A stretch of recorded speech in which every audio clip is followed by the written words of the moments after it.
the Razer Kishi and the Backbone. Both of these controllers want to turn your phone into a portable Xbox, but which one is right for you? There's a huge digital game sale going on in the Microsoft Store right now that you won't want to miss. And if you're waiting for Call of Duty to become exclusive to Xbox, well, you might be waiting for a while. My giveaway is also live. I have a link down in the description below, which has instructions on how you can enter for the chance to win your very own Series X from me. Let's discuss.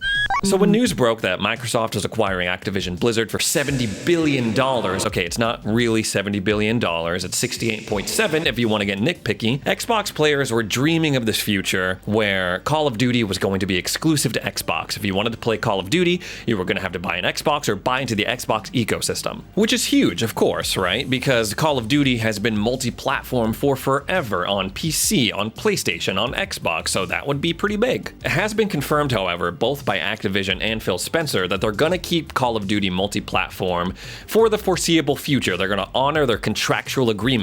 But that only brought up new questions like, what are those contractual agreements that you keep talking about? Well, according to Bloomberg, they spoke to 4 people with knowledge of the situation, and they said the deals that Activision agreed to before they agreed to this buyout by Microsoft is that the next 3 games are going to be multi-platform. They're going to be coming on PlayStation as well as PC and Xbox, and that includes a new Call of Duty game made by Infinity Ward, a new game made by Treyarch, and a new version of Call of Duty Warzone, which I think is pretty interesting. So those 3 are confirmed going to be on PlayStation as well as Xbox. So that takes care of what, the next 3-4 years of Call of Duty games. But after that, I'm really not sure why they would handle this any differently than they did with the ZeniMax Media stuff. You know, they didn't rip Skyrim off of PlayStation consoles, and they said, yeah, you can go ahead and release Deathloop because that's what you agreed to before we bought ZeniMax Media, but every game after that is published by them, it's going to be exclusive to Xbox, you know, like Starfield, like Elder Scrolls 6. I also think it's funny that people are out there suddenly saying, oh, Call of Duty, that's not that big of a deal. I don't know why Microsoft would want it. It's not going to do anything for them. It's kind of been in decline and no one is really hyped about it anymore.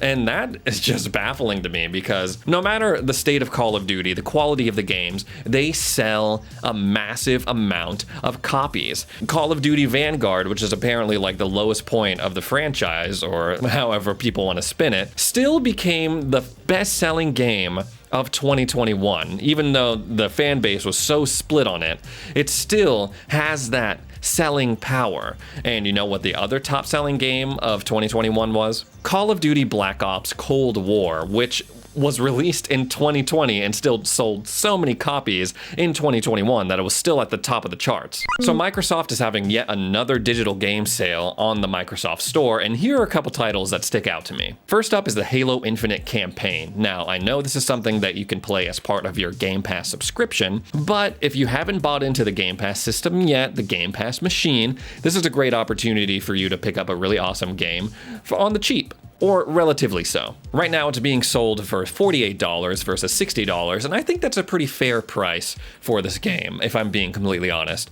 But be aware, if you buy this, it's just a flat discount. You don't get to stack your Game Pass discount on top of the $12 discount that they're already throwing at you, so be aware of that. Now, if you're particularly hyped about Microsoft acquiring Activision Blizzard, then you might want to take this opportunity to check out the latest addition in the Call of Duty series, which is Call of Duty Vanguard. Now, I haven't played it myself, but the player base seems to be pretty split on this game.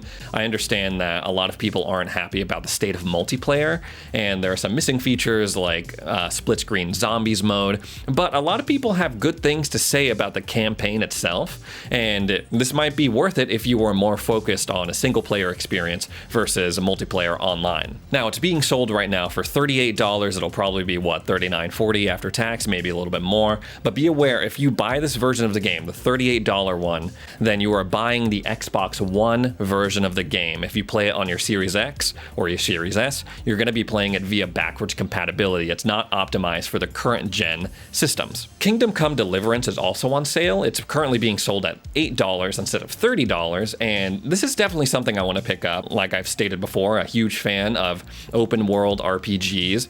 And this game, when it came out, was supposed to be the most immersive medieval RPG that there ever was and ever will will be. Now, this is a game I followed a little bit before it was released. It had a pretty interesting origin story, I'd say. They couldn't get a big investor right off the bat, so they turned to Kickstarter, and they had a really successful Kickstarter campaign, and there was a huge deal being made about the historical accuracy of the game. It takes place in 15th century Bohemia, so there was a huge deal about them working with these different historians to make an authentic experience, and there was some really cool videos going around about the different RPG elements. There was a really awesome video about the armor and the customization. You know, you can have your leather armor and then stack on chainmail on top of that, and then stack on plate mail after that. I thought it was so cool. When it came out, however, people were dogging it because there was a ton of bugs, and apparently the save system was so crazy and difficult to use and impeded the game so much that it was discouraging people from continuing to play the game. That was back in 2018, I believe, and apparently the player base is pretty pleased with the continued work that they've put into the project,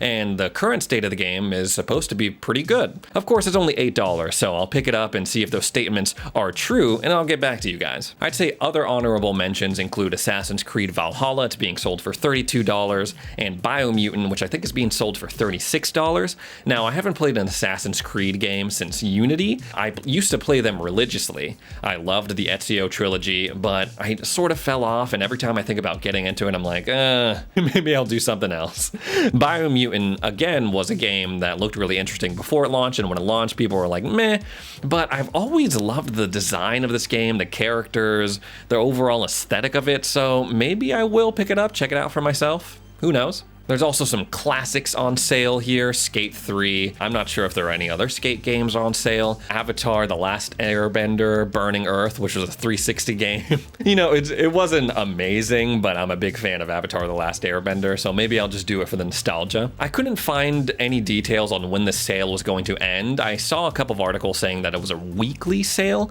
but definitely check it out sooner rather than later if you want to pick up some of these titles. Now, one of the biggest jokes about Xbox in these past couple years is that they use AA batteries for their controllers. Now, that's something that doesn't really bother me, but I can't tell you how many times I've been on social media, on Twitter, and I've seen someone say, "Shut up, Xbox fan, Xbot," before I knock the batteries out of your controller. And that's always been super stupid to me, especially if you own PlayStation.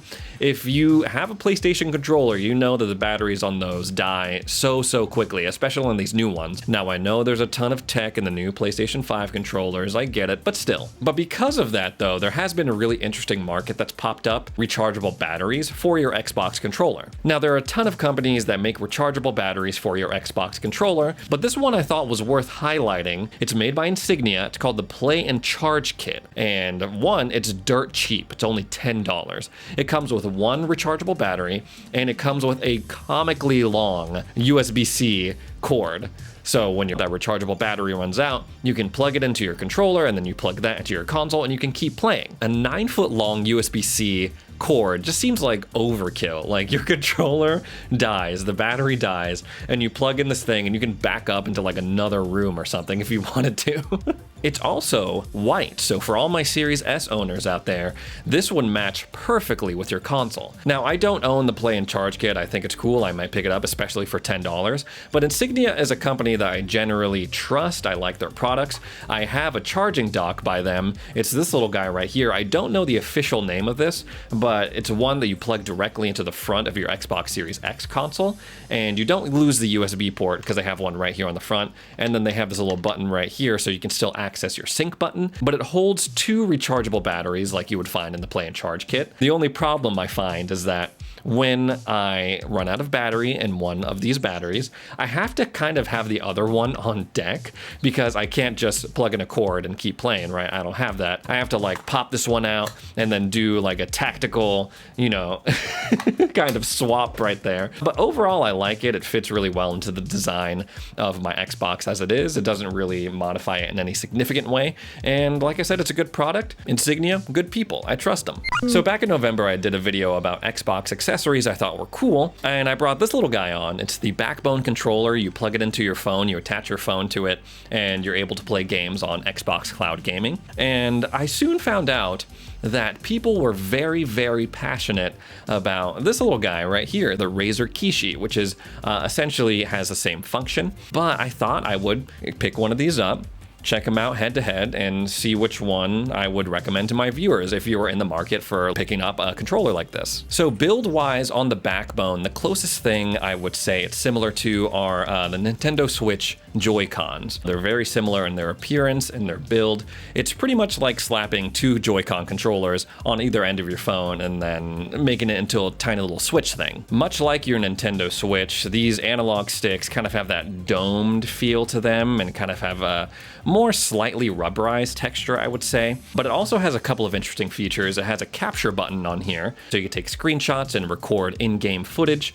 And this button right here, we'll talk about that later. But other than that, you have the standard start and then the other start button, the second start button, if you will. Over on the Kishi side, this looks and feels a little bit more like an Xbox controller. You have the YBX-A buttons, similar colors. They're a little bit off. For example, the Y button, it's usually yellow on your Xbox, and on this one it's blue. I think they have to do that for copyright reasons. But they also have kind of this raised well action around the analog sticks and make that really satisfying clicking noise, just like you would if you're playing on your Xbox controller. And the analog sticks, they kind of have a more concave feel on the top when compared to the Backbone. Overall, I like the designs of both of these builds. This one, when it's collapsed, especially the Kishi, looks pretty slick. The buttons have more of a glossy finish to them, whereas this, I would say, is more matte on the Backbone. Both solidly designed. The first negative thing I would have to say about the Kishi, though, is the expanding and collapsing functions. Over on the Backbone, it's very simple, very straightforward. You pull it apart, you expand it, and then you connect your phone into this lightning port right here on the right side, and then you collapse it and you're good to go. Over on the Kishi side, there are a couple of extra steps. On the back, you see this Razer logo. It's this plate that holds everything together when it's in this collapsed state. And what you have to do is that you have to unlock it by activating these latches, and then it unfolds, and it's kind of loosey-goosey, right? It's all held together by this belt system, and then you plug it into your phone, and even so, once it's fitted, it's still a little bit loosey-goosey over here on this left side, the side that's not plugged into your phone. And then when you collapse it, you kind of have to make sure everything's lined up, and then you click it in and everything's good to go. It's not terribly difficult, but it's not nearly as smooth as just expanding and then closing it. How each of these controllers feel in your hands when you're playing, you know, I think they're both pretty solid. I'm pretty used to playing with a Nintendo Switch Joy-Con, so the Backbone is familiar to me. I will say over on the Kishi side that the triggers are just way better than the Backbone's one. I like the resistance that they provide on the Kishi. You know, these are okay, but they're kind of like flimsy feeling. I also think it's worth mentioning that both of these controllers, they have pass-through charging ports, so when your phone is plugged in to the controller, you can still charge your phone while you're playing the game. On the Backbone side, they take it a little bit further. They include a 3.5mm jack for you to plug in your headphones while you're playing. So yeah, both of these controllers feel okay. They feel comfortable in my hands. I think the big question is, will either of these controllers give me a tactical advantage when I'm playing games like Halo, when I'm playing games like Forza? And honestly, I think it's a little bit hard to answer that right now with the state of cloud gaming. In my experience with cloud gaming, if I play a shooter like Halo or Back 4 Blood, or if I play Forza, you know, bigger games like that, there is game lag and there is controller latency, so it's really hard to judge how either of these controllers are affecting my performance in the game when I'm experiencing that latency. I will say one of the things that made me mad about the Backbone is, okay, here's what I expect when I plug in a controller, whether it be to a console, a phone, your computer, whatever. I expect to plug it in and just play.